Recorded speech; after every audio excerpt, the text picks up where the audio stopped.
BFM TV, l'Ukraine serait derrière le meurtre de Daria Dugina, selon les renseignements américains. Ah ouais, là, il balance. Ouais, c'est l'Ukraine. Non, non, c'est pas nous. Non, non, là, nous, non, nous, c'est les tuyaux. C'est le toyo, nous. Ça, c'est, Zelensky. Ah ouais, je balance. Ah non, parce que si c'est les Russes qui commencent à se faire sauter, ouais, c'est compliqué. Déjà, alors, on les accuse d'avoir fait sauter leur port, qui a coûté des milliards et des milliards, leur gazoduc, qui a coûté des milliards et des milliards. Si en plus ils commencent à s'attaquer à la population, aussi, on va pas s'en sortir. Hein. Pire, le New York Times révèle que Washington aurait réprimandé Kiev. Pas bien. Ouais, j'ai bien réprimandé. Pas bien. Non, non, non, non, Vlad. Oui, parce que l'autre c'est Vlad et l'autre c'est Vlad. Vlad. Je te l'ai dit. Discret, tu vois. Gazoduc, ça passe. Pont, ça passe. Voiture, piégée, avec personne à l'intérieur, compliqué. Là, on peut pas dire c'est russe. Voilà. Qui n'apporte aucune avancée sur le champ de bataille, sur le chemin de la paix. Eh ouais, non. Étant amenée à se multiplier, elle pourrait servir de justification à des attaques russes contre des responsables ukrainiens.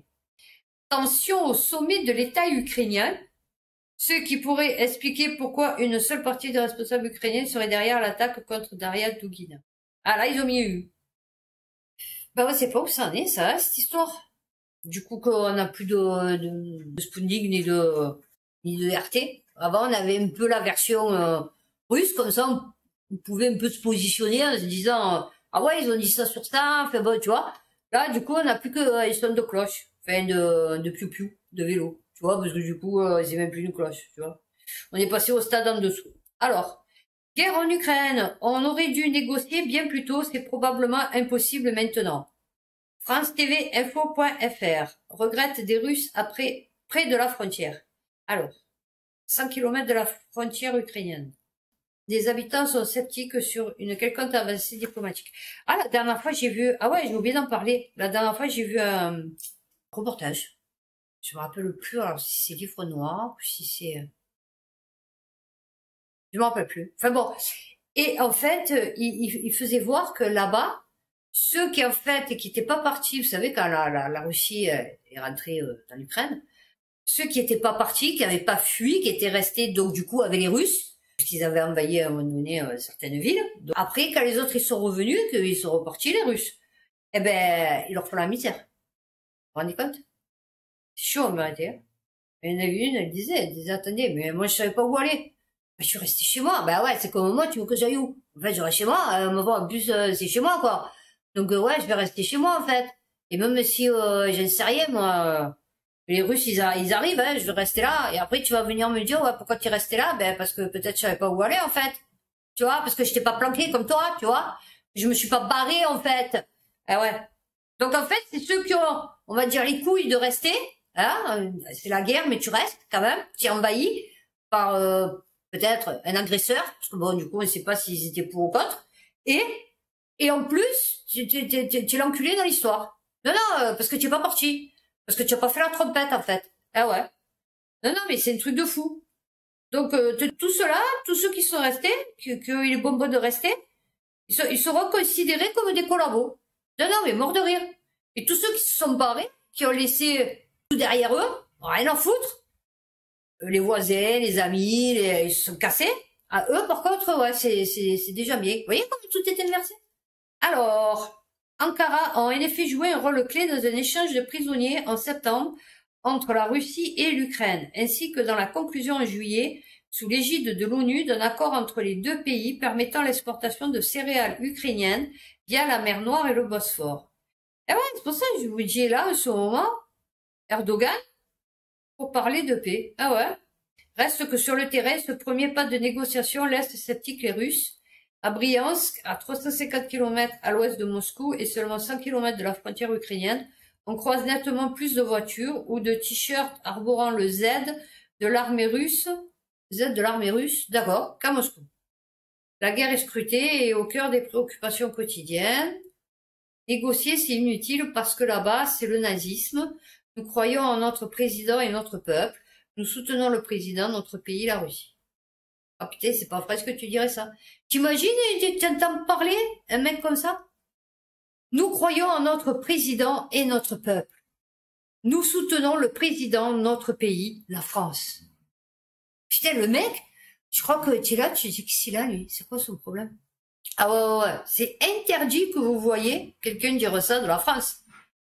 Et comment régler le problème s'ils ne comprennent rien? Et comment on peut négocier avec Zelensky? Piano. ouais, il faut lui amener un piano. Ah ouais, il adore les pianos, lui. On essaie ceci, on essaie cela. Ah ben, moi je te dis piano. Et lui, il refuse. Il n'écoute que ses mécènes de l'Ouest, comme Papy Biden. Non, c'est Pidgeot. Non, Papy, c'est jeune, tu Papy Biden. Mais en fait, il est malade dans sa tête. S'agace alors Vassili. Ah ouais, il est bien malade même. Ben, c'est-à-dire que ça doit être un peu tout moisi dedans. Ah ouais, je pense, hein. Même les plus modérés comme Xenia, le blob. Vous voyez la monstre contre alien là, vous voyez le truc là, bleu? Ben voilà, ça doit être ça dans son cerveau, ça doit être ça. Une espèce de gelée bleue. Même les plus modérés comme Xenia n'y croient pas. Cette personne ne voulait que ça se termine par une action militaire où l'on tue des gens. Ah, elle est pas con, elle. Hein. Bien sûr, il serait préférable de parvenir à un accord, mais tout cela dure depuis trop longtemps. Malheureusement, on aurait dû négocier bien plus tôt. C'est probablement impossible maintenant. Eh ouais. Xenia dit craindre que la seule issue possible aujourd'hui soit la disparition de l'Ukraine. Ah ouais, putain, elle est pessimiste, elle. Hein. Ah ouais, carrément, c'est d'accord. Figaro.fr, la délicate intégration des Ukrainiens en France. Alors toi, tu te dis, après le type, la délicate intégration des Ukrainiens en France, les Ukrainiens, on les accueille mal. Vous voyez, on n'arrive pas à les intégrer. Vous voyez, mais c'est de notre faute. Non, c'est eux qui ne veulent pas rester. Eh ouais, trop de bougnoules et de bambou là. Ouais, ils sont pas habitués. Ah ouais, non, parce que eux, ils viennent des pays, c'est blanc sur blanc. Tu vois, c'est monochrome. Et donc du coup, là, d'un coup, oula, tant de couleurs, tu vois, ça les perturbe à mon avis. Beaucoup n'aspirent pas à rester durablement en France, mais désirent entrer au pays. Les Ukrainiens arrivent toujours en France au rythme moyen de 180 à 200 par jour. Ah ouais, quand même, hein. Une décrue régulière, alors que les pics d'arrivée correspondaient au pire moment de la crise entre mars et avril dernier à des contingents 4 à 5 fois plus importants. Alors, aujourd'hui, pas moins de 110 000 Ukrainiens perçoivent l'aide aux demandeurs d'asile en France. Ils la touchent au titre de la protection temporaire spécifique qui leur a été accordée par les pays de l'Union européenne. Si Ursula, c'est Big Head. Alors, c'était votre présidente. Cet effort financier correspond désormais pour Paris à plus de 50 millions d'euros par mois. Ils sont riches les Français. Ah, vous êtes riches? Ben oui. Rappelons que l'aide aux demandeurs d'asile est déjà versée à plus de 100 000 déracinés d'autres nationalités pour un demi-milliard d'euros par an. Attendez. Là, ça coûte 50 millions d'euros pour 110 000 Ukrainiens. Non, mais... Ah, par mois. D'accord. Ah oui, d'accord. Oui, par mois. Ah oui, d'accord. D'un demi-milliard. Ah, voyez comme c'est des malais. Là, genre, ils te disent que 50 millions par mois. Donc, toi, tu bloques sur les 50 millions. Tu vois, le chiffre. Tu vois, pas par mois. Tu as vu, tu t'en fous du par mois. Et par contre, quand ils te disent 100 000 déracinés d'autres nationalités pour un demi-milliard d'euros par an. Vous voyez? Et là, d'un coup, vous dites, putain, c'est 4 millions, c'est 100 millions. Ah ouais, ça fait beaucoup quand même. Mais en fait, non. Parce que du coup, ça fait pareil. Enfin, je veux dire, vous voyez? Non, mais c'est un truc de fou. Vous voyez comme ils vous emboucanent dans le cerveau? Genre, les Ukrainiens, ils coûtent moins cher que les autres nationalités. Alors que non, ils coûtent pareil. Mais dans la façon de tourner l'article, vous lisez que ça coûte plus cher les déracinés d'autres nationalités. Vous voyez? Voilà, les feuilles branches. Bonjour. Vous voyez? Vous vous rendez compte? Comme ils arrivent à vous manipuler. Putain, mais c'est un truc de fou. Moi, j'arrive trop à discerner les manipulations. Vous voyez dans les phrases? Zone militaire, l'armée OPEX360.com, l'armée de l'air et de l'espace pourrait céder à l'Ukraine des systèmes de défense aérienne Crotal NG. Vous voyez ce qu'ils étaient en train de dire, les Russes là, que soi-disant c'est parce qu'on a les systèmes de défense aérienne. Fait que qui a fait là ça?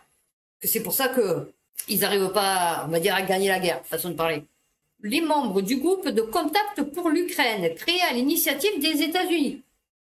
Le 13 octobre, qu'il était désormais urgent de donner à Kiev les moyens nécessaires pour renforcer sa défense aérienne. Quand l'Ukraine recevra un nombre suffisant de systèmes de défense antiaérienne modernes et efficaces, l'élément clé de la terreur russe, les frappes de missiles cessera de fonctionner. a d'ailleurs fait valoir Volodymyr Zelensky, le président ukrainien.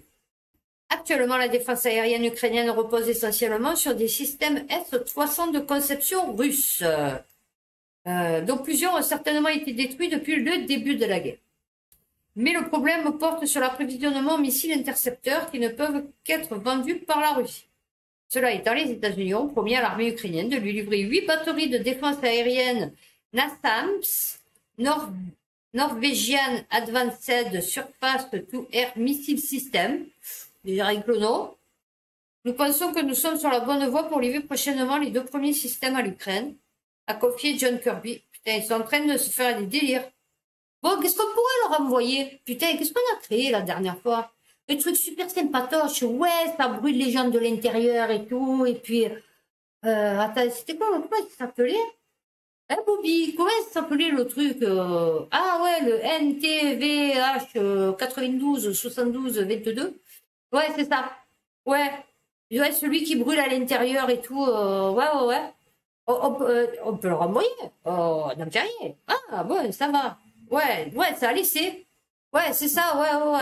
Comme ça, on voit si ça fonctionne bien. Ouais, parce que comme ça, on pourra se servir pour défendre des pays hostiles à leur propre pays. Ah oui, tant qu'à faire. Alors, étant donné que l'armée de l'air et de l'espace ne dispose que de 8 exemplaires, le système sol-air moyenne portée terrestre, SAMP/T, Mamba, n'est probablement pas concerné par l'annonce de Monsieur Macron. Oh putain, j'allais dire Manuel. Pourquoi il s'appelle Manuel? Non, c'est parce qu'ils avaient mis Monsieur. D'accord. En effet, cet équipement est indispensable pour assurer la protection des bases nucléaires et celle des grands événements. En outre, une batterie a été déployée en Roumanie pour les besoins de la mission Aigle, conduite dans le cadre de l'OTAN. Et alors, qu'est-ce qu'il y a? Oui, non. Nos 6 canons César, qui n'étaient pas top. Nous allons aussi livrer des radars et des missiles pour protéger les Ukrainiens de ces attaques, a dit M. Macron. Oh les gars, on va plus rien avoir. On va plus avoir que des fourches, des serpettes, des pioches. Ah ouais. Ah putain, il vaut mieux pas que l'Allemagne, elle s'arme, hein, parce que du coup, on est dans la merde là. Et là, c'est pas les États-Unis cette fois-ci qui viennent nous sauver. Ah, peut-être les bougnoules et les bamboulas, hein. Ah ouais, comme en 45. Hein. Alors, les systèmes de défense solaire à courte portée, je crois pas. Je crois qu'ils sont plus d'accord là. Pour se faire tirer comme des petits lapins en première ligne. Ah ouais, non, je crois que... Ouais, ça va être compliqué. Ils sont équipés de radars de détection, d'identification et de surveillance sectorielle. Ils ont une capacité de 8 missiles à poste. De quoi? Microtal, NG. À rappeler là... Ah oui, ça, il le rappelle, hein. Oula. Par contre, combien de morts ça a fait, ça, il le rappelle pas. Effectué à Biscarrosse par les escadrons de défense sol-air EDSA 02.950 Sancerre et 0.950 Barrois. Bon, il parle de choses, je sais pas de quoi il parle. Hein. En tout cas, ça a pas l'air super sympathique. Ouais.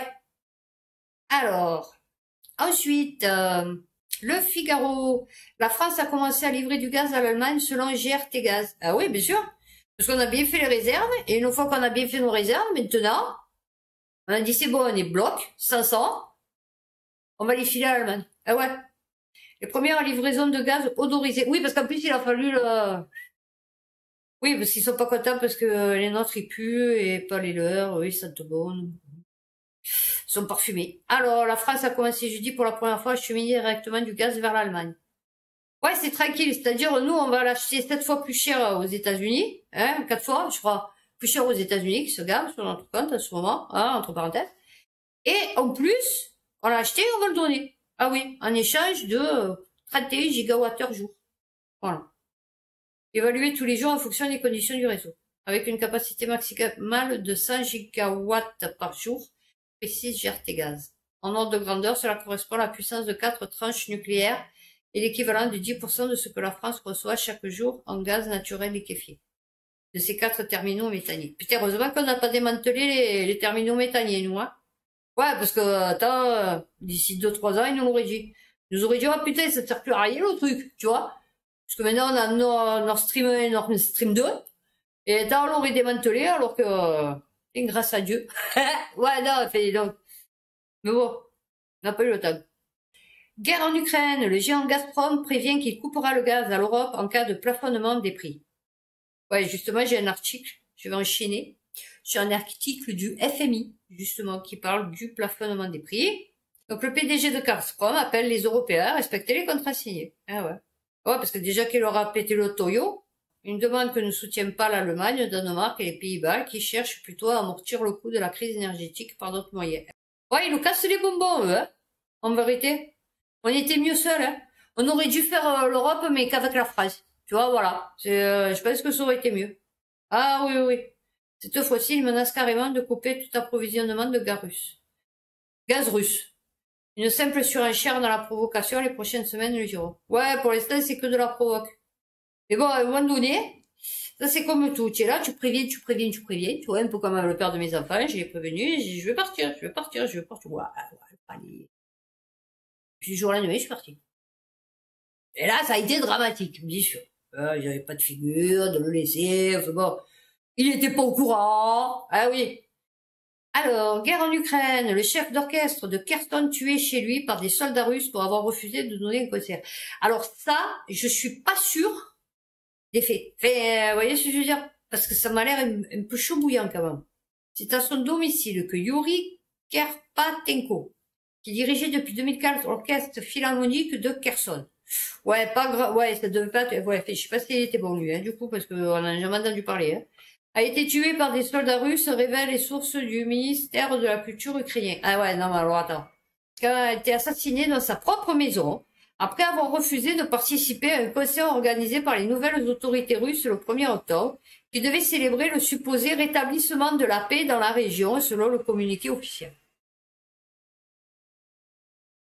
Le ministère ukrainien de la Culture, alors déjà, c'est même pas, parce que, perso, si c'est genre un grand chef d'orchestre, tu vois, d'Ukraine, du coup, au moins le Premier ministre, tu vois, ou Zelensky, il aurait pu en parler.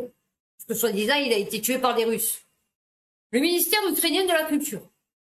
C'est comme si nous, c'était Bachelot, tu vois, ne précise pas la date de l'exécution présumée, mais assure avoir obtenu l'information le 14 octobre auprès de la journaliste Olena Vanina. Donc en fait, non, c'est pas du tout. Donc en fait, c'est le téléphone arabe. Voilà. Sur son compte Twitter, Roselyne Bachelot, voilà, vous voyez, putain, mais je trouve pas. Ancienne ministre de la Culture a rendu hommage au chef d'orchestre, soulignant que la barbarie n'a pas de limite. Ah ouais, mais ça va, il a pas trop fait de... Ouais, il devait pas être aussi bon que ça, alors. Ouais, je suis dégueulasse. Ouais, ça va, on plaisante un peu, oh. En effet, jusqu'à fin mai, le musicien postait sur son compte Facebook, que l'on peut encore lire, des messages contre les occupants russes qu'il appelait orcs, comme le font de nombreux Ukrainiens. Ouais, alors, donc il était un peu politisé, lui, déjà, à la base. Donc, je suis sûr qu'il y a une couille dans le pâté. Alors, ben voilà, la directrice du FMI prévient l'Europe d'abandonner le plafonnement des prix de l'énergie. Alors, la directrice du FMI, je savais pas que c'était Kristalina Georgieva. Ah, c'est la directrice générale, d'accord, du Fonds monétaire international. Ah non, parce que c'est pas... Regarde. Vous savez que l'avocat qui s'est occupé de notre succession, il connaissait, enfin il connaît toujours d'ailleurs, mais bon, il la voit plus, Christine Lagarde. Oh, m'a fait halluciner. Oui, Christine Lagarde, c'est une avocate, elle, je crois. Ouais, j'ai connu, jeune. Ouais, il avait 75 ans. Mais, ah ouais, hallucinant. Il connaissait Christine Lagarde. Alors, le FMI est une organisation des Nations Unies qui veille à la coopération internationale, oula, en matière de politique monétaire et de lutte contre les crises financières. Heureusement, les 189 pays sont membres de l'organisation. Plafond des prix. Alors, 17 États membres de l'Union européenne, dont la Belgique et la France, réclament, ouais, ils en peuvent plus. Ils se disent, oh putain, ça sent l'embrouille, Nono l'embrouille, et nous a mis dans les embrouilles. Alors, plusieurs autres pays, dont l'Allemagne et Pays-Bas, ils sont opposés. Ouais. La forme forte du FMI prévient que les États membres doivent réfléchir soigneusement aux mesures de soutien afin de s'assurer qu'elles n'engloutissent pas les caisses de l'État. Non, ben, c'est-à-dire, nous, on n'a déjà plus de caisse, tu vois. Tiens la caisse et tiens l'État à l'intérieur de la caisse. Tu as vu, genre les pépettes, tu vois. Ben nous, les pépettes, il n'y a plus, et la caisse, elle est partie aussi, tu vois, avec les pépettes. Ah ouais, on n'a plus rien. On a un sac. de jute. Ouais, recyclable. Une décision concernant un éventuel plafond de prix ou d'autres mesures pour tomber lors du sommet européen. Reste à voir si l'avis de la directrice de FMI peut jouer dans la balance. Oui, mais de la balance, elle est un peu... Les prix élevés du gaz nuisent aux ménages et aux entreprises et il faut réagir. Ce que nous proposons, c'est que les mesures soient très bien ciblées et temporaires. Oh putain! Il y a Nono la mouille, il a dit on n'a pas pu faire le chèque parce que justement on n'arrivait pas à cibler. Déjà en France. Alors imagine en Europe. Ah oui. Alors un paquet de 200 milliards d'euros. La Bulgare a fait ses observations. Elle a souligné que le paquet de mesures prises par l'Allemagne pour aider les citoyens et les entreprises à passer la crise énergétique est substantiel, mais qu'il est réparti sur les 3 prochaines années. Concernant le paquet espagnol, 3 milliards d'euros pour les 40% de familles les plus pauvres, Georgiana n'a pas fait de commentaires. Et pour la France? Elle n'a pas parlé de la France. Ah, sur ma vie, qu'elle n'a même pas parlé de la France. Elle a parlé de l'Allemagne et des Espagnols. C'est tout. Il y a 2 pays en Europe. Ah, c'est bien. Ça se réduit. Ah bah, écoutez. Ukraine. i.orange.fr. La page est introuvable. Non, non, j'adore Orange, je sais pas pourquoi. C'était Ukraine et dirigeants pro-russes réclament l'annexion, Kiev veut des armes. Voilà. Mais j'ai pas la... Chaque fois, qui date un peu, vous voyez, pourtant il date pas de beaucoup, hein, il date d'une semaine le truc. Et bien après, les liens sont introuvables. Alors, l'indépendant. Personne ne peut garantir que l'Europe survivra. Gazprom avertit que des villes entières peuvent geler cet hiver. Bon, alors attends, je t'explique. On est le 30 octobre. Il fait 27 degrés chez nous. J'ai mis le ventilateur. Tu vois. Alors, Alexis Miner, j'espère qu'il va pas faire froid d'un coup. D'un coup, je sens que ça va arriver. Ça va fracasser. Pfizer, l'ARN messager, va nous fracasser. On va se retrouver avec des moins 15. L'hiver peut être relativement chaud, mais une semaine ou même 5 jours peuvent être anormalement froids. Ah oui. Et ouais, c'est un peu le principe de l'hiver. Parce que l'hiver, il dure, ouais, allez, novembre, décembre, janvier, février, mars. Hein, c'est un mois, à peu près.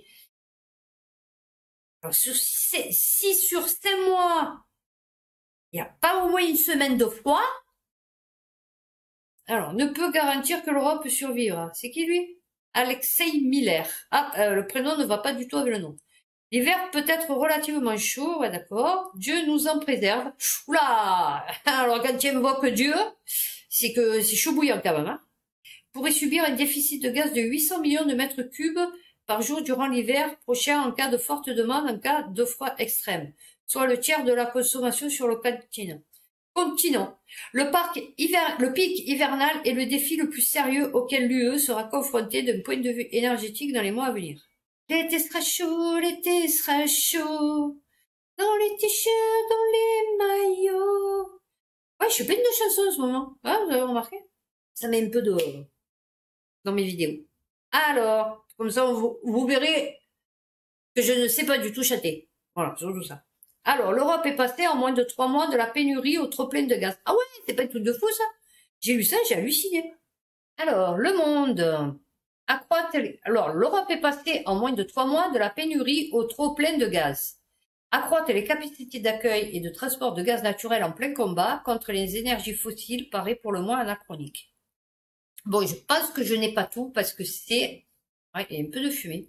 Je ne sais pas que je fume, hein. Je pense que je vais pas tout avoir. Mais bon, l'actualité de l'énergie est si mouvante qu'elle nous offre périodiquement d'étranges tableaux, comme celui représentant le Conseil européen, réuni vendredi 21 octobre, s'acharnant à trouver un accord pour plafonner le prix du gaz en Europe, avec en arrière-plan des dizaines de cargos bourrés de ce même carburant, faisant la queue en Espagne ou au Royaume-Uni pour débarquer leurs précieuses cargaisons. Vous vous rendez compte? Et les écologistes, hein? On les entend plus, hein? Les Jadot, bon là on entend Rousseau, mais bon c'est pas super top ce qu'on entend, donc du coup bon, elle fermerait sa gueule, elle nous ferait des vacances, hein. Et mais on les entend plus, hein, sur la... Ils pourraient l'ouvrir, ils pourraient dire c'est un scandale, et les méthaniers qui font des allers-retours, je veux dire il en faut pour les pousser, hein. Enfin, je veux dire ils sont pas au solaire les mecs, tu vois. Donc, je veux dire, bon, il en faut du pétrole pour les faire avancer sur l'eau, comme des bateaux. Alors, les agences Bloomberg et Reuters dénombraient les 17 et 18 octobre plus de 7 méthaniers ancrés dans la baie de Cadix, en Andalousie, et 2 dans celle de Milford. Alors, d'après ce que j'ai compris, le GNL, c'est du gaz qui est comprimé et qui devient liquide. Je me doute que pour qu'il reste liquide, il faut sûrement une certaine température, enfin bon, il faut des conditions particulières. Donc, pendant que le 17 et 18 octobre, plus de 7 méthaniers ancrés dans la baie de Cadix, en Andalousie, et 2 dans celle de Milford au Royaume-Uni attendaient de pouvoir déverser leur cargaison, je me doute qu'ils utilisaient, même qui n'avançait pas, vous voyez, le moteur qui marche, ils sont obligés de faire tourner sûrement le moteur pour faire tourner toute l'installation qui permet de maintenir ce gaz liquéfié. Je suppose. Donc vous voyez un peu, alors nous on se plaît des bateaux de croisière. En conséquence, les prix sur le marché spot, c'est-à-dire pour livraison immédiate, se sont effondrés de 80% par rapport à leur pic du mois d'août. Ils sont désormais plus bas qu'il y a un an, avant le déclenchement de la guerre en Ukraine. Le temps doux a diminué le besoin de chauffage, le ralentissement chinois a réduit la demande, ok. Cet été, alors résultat, les stocks sont tous pleins. On ne sait plus où les mettre. Bien sûr, les écarts restent importants. Pour une livraison cet hiver, le prix est 2 fois plus élevé, tandis que le gaz reste 2 à 3 fois plus cher en République tchèque qu'en France ou au Royaume-Uni. Cette situation encourage d'ailleurs les affréteurs des bateaux à attendre un peu au soleil que les cours remontent à la faveur du retour du froid. Vous vous rendez compte? Comme ils nous prennent pour des cons, et on finira par celle-là, parce que alors celle-là c'est le top du top. Non, mais la tribune, l'Europe reconstitue ses stocks de gaz grâce au GNL russe, en toute légalité. On va mener une guerre sans merci. On va mettre l'économie russe à genoux. Ah ouais. Depuis la guerre en Ukraine, les pays européens se sont tournés vers le gaz naturel liquéfié américain. Si les États-Unis sont devenus leur premier fournisseur, la Russie est le deuxième et a augmenté ses cargaisons depuis la chute des livraisons par gazoduc. Ces importations sont légales en l'absence d'embargo officiel. Eh oui, parce qu'ils ont fait un embargo sur le Toyo. Eh ouais. Mais pas sur les bateaux. Eh ouais, non. Depuis l'invasion de l'Ukraine par la Russie en février dernier, l'Union européenne s'est tournée vers le gaz naturel liquéfié pour moins dépendre du gaz russe. Le GNL représente désormais 32% des importations gazières totales de l'Union européenne. Si les États-Unis sont devenus le premier fournisseur du continent, la Russie en est le deuxième. Sur les 9 premiers mois de 2022, les importations européennes de GNL russe ont ainsi augmenté de 21% à 15,5 milliards de mètres cubes par rapport à la même période de 2021. Ah, j'ai pas la suite. Oh, dommage. Bon ben voilà, j'ai plein de pubs, je sais pas où est passé le reste. Non, mais c'est magnifique. Non, mais de toute façon, il y a plus rien à dire. Hein. Je veux dire, quand vous avez lu ça, hein, Nouno, voilà, hein, l'économie russe à genoux, 15,5 milliards de mètres cubes, soit une augmentation de 21% par rapport à la même période de 2021. Bon, alors, on va terminer sur cette phrase. À méditer. Voilà, ben oui, parce que la tribune, c'est réservé aux abonnés. Vous mettez Nono Lambrouille, ministre de la faillite. Vous mettez Nono Lambrouille. Et en dessous, vous marquez sa phrase.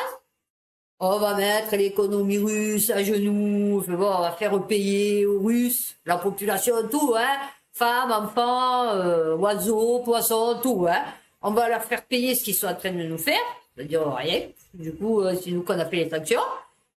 Et en dessous, vous marquez, sur les 9 premiers mois de 2022, les importations européennes de GNL russe ont ainsi augmenté de 21% à 15,5 milliards de mètres cubes. Par rapport à la même période de 2021. Voilà. Et vous pourrez l'encadrer dans votre salon. Ah ouais, parce que celle-là, il faut la garder. On va mettre l'économie russe à genoux avec une augmentation de 21% de GNL russe. Écoutez, j'espère que cette vidéo vous a plu. Prochaine vidéo, donc, débrief. Je parlerai aussi, je ne sais pas si vous en avez entendu parler, du blackface qui s'est produit à Marseille. Ils en ont parlé sur TPMP. En fait, c'était dans le lycée de ma fille. Voilà. Donc, je vous expliquerai un peu voilà, ce qu'on a reçu, ce qui s'est passé. Et donc, je reviendrai sur l'affaire de Lola. Ouais, sur l'affaire de Lola. Et puis toutes les choses que j'ai pu voir, entendre ou vivre euh, tout au long de ces vidéos. Ben voilà, donc prenez soin de vous, faites attention à vous, et puis à bientôt pour une prochaine vidéo.